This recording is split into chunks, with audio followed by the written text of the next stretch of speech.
Ladies and gentlemen, Josh Sanch, your host here on the Bodybuilding News Network.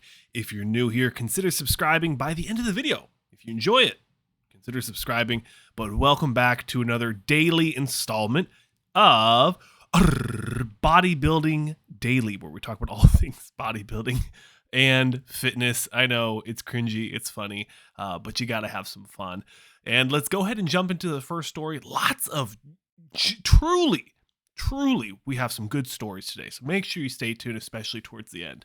Now, Nick Walker, one of the favorites coming into the Arnold Classic, debatably the shoe-in, for the two-time Arnold Classic champion in Ohio, as it always is in Ohio. It doesn't move around. Now, he has been sharing some physique updates as we slowly creep towards 4 weeks out from the 2023 Arnold Classic. And like I said, he's leading the pack, in my opinion. He's also leading the pack in the frequency and the quality of these physique updates. He also shows a plethora of different shots and different poses, and really shows the complete transparency to his physique. And my question to you, ladies and gentlemen, is who else is doing that? Who else is sharing that level of transparency with their prep, with their physiques, the complete physique coming into the Arnold Classic? Now, we do have, yesterday we talked about Andrew Jacked, his physique updates showing off the chest, the abs, the back, the glutes and hamstrings are a little hidden in that one. We also have Shaun Clarida sharing some sprinkles of physique updates. I'd say, honestly, the only person that's sharing physique updates in the full spectrum of transparency is Nick Walker and Samson Dauda. And I know we've talked in abundance of those two and how they're going to potentially be battling it out for the 1 and 2 at the Arnold Classic. So I don't want to take too much of your time with that. But genuinely, I think they are going to be such an amazing show. We are 4 weeks out, so make sure you guys buy the live stream. If you're going there in person, for the love of goodness, please let me know so we can meet up. We can say hi, I can shake your hand, we can get a cool selfie. So I can add it to. I'm building a wall of subscribers. I'm not going to show it until it's done, but I'm really looking forward to having that done. But the question is, mass versus aesthetics. When we look at Samson Dauda and Nick Walker, what are the judges going to be looking for? And we'll get into a tangent in just a second on that, but that is something that I wanted to highlight. It is something I wanted to talk about. Next up, I want to talk about Akim Williams. We talked about him already this week, but I did want to share, and I did want to put a spotlight, if you may, on the hamstrings. The physique update he shared just today really shows a different level of separation and conditioning that we typically see from Akim Williams. He is one of the most prominent competitors that have ever placed in the top 10 in the Mr. Olympia, at least in my lifetime, that has had a serious issue with the thick skin syndrome. He has been having a lot of difficulty coming in shape, or I don't know if that's fair to say, but something that I wrote down was that he has a hard time bringing comparable conditioning compared to other competitors. So that's kind of the thought that I was going with this.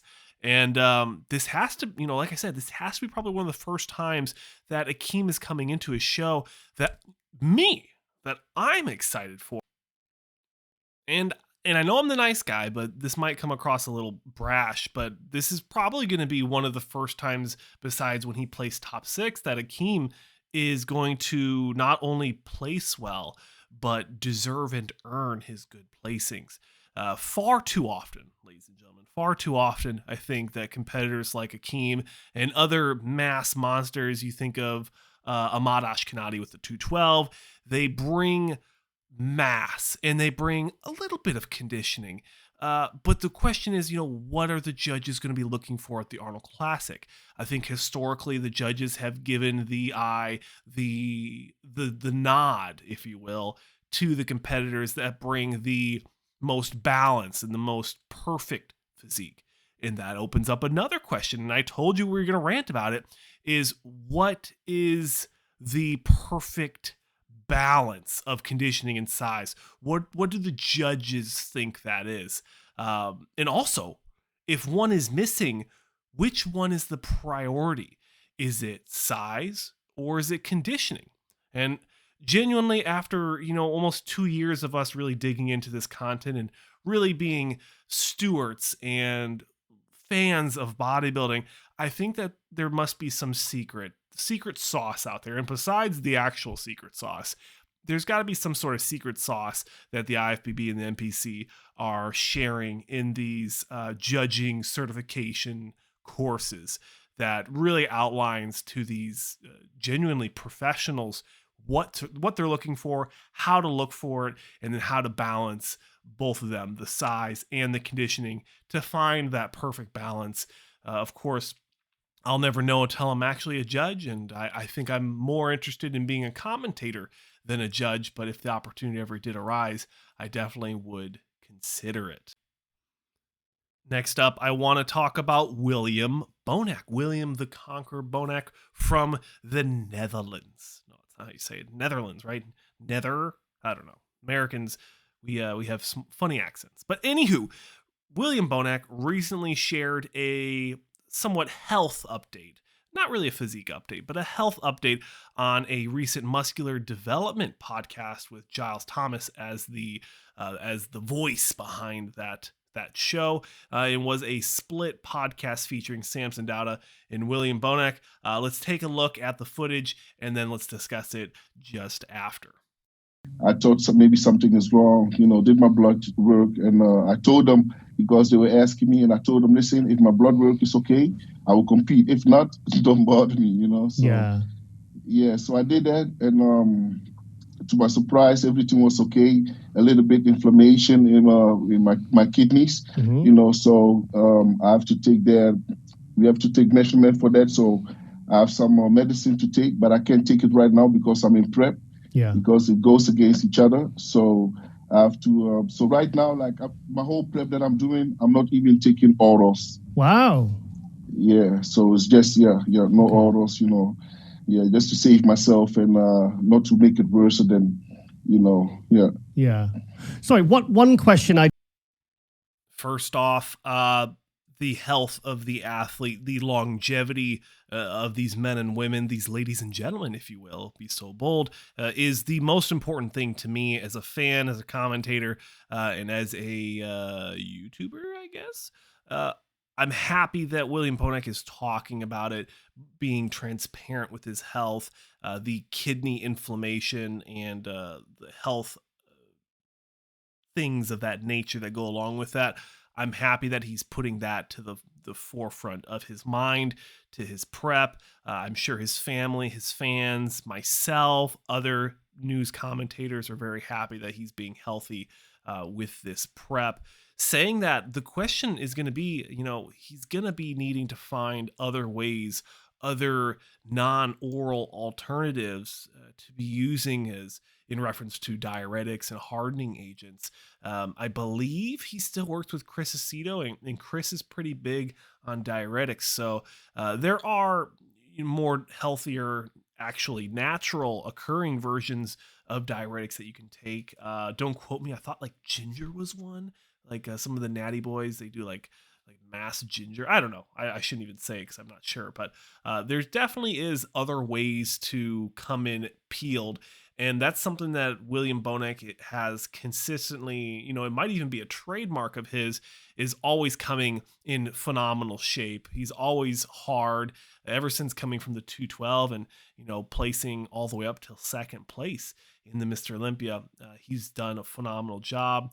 These are physique updates about 2 weeks old. So they're not the craziest, newest physiques, updates, sorry, but they are the most recent. So I'm happy to see William Bonac still preparing for the Arnold Classic. We've had too many, and I know you can agree, ladies and gentlemen, we've had too many competitors drop out for health or other, and I'm genuinely excited to see William Bonac compare against some of these other people, especially Nick Walker at this year's Arnold Classic. Moving into the ladies segment of Bodybuilding Daily, I wanted to give you, ladies and gentlemen, a double feature, a good friend of the channel, subscriber, and brief sponsor partner, Jessica Belt, who is a women's physique division. I got to briefly know her when I was with First Detachment Nutrition. If you guys were not around then, unfortunately, you did miss out on some cool podcasts where she was dropping in. She is sharing some physique updates 12 weeks out from her next pro show, aka her 2023 first pro show. So she has done 3 prior, if I do believe so myself. The Optimum Classic Pro, where she placed 10th, and her first medaling position or placing at the 2022 Pittsburgh Pro. And for your viewing pleasure, I did include her 10th place Texas placing, where I think she looked absolutely phenomenal. And, you know, I'm a sucker for a smile. So when I see a competitor smiling, it's always good for me. I am at heart a Midwest fella, and I always smile, sometimes even too much to my credit. But I think that Jessica, or Jess, if I may be so bold, I think she has a very bright future ahead of her. And also kudos for her and her team for still maintaining a very feminine look to her physique. And, you know, me being a dude, I appreciate it. And then also I know you, ladies and gentlemen, appreciate it in general. These ladies taking a very healthy approach to the women's physique division. And next up, another subscriber. Thank you for the tag.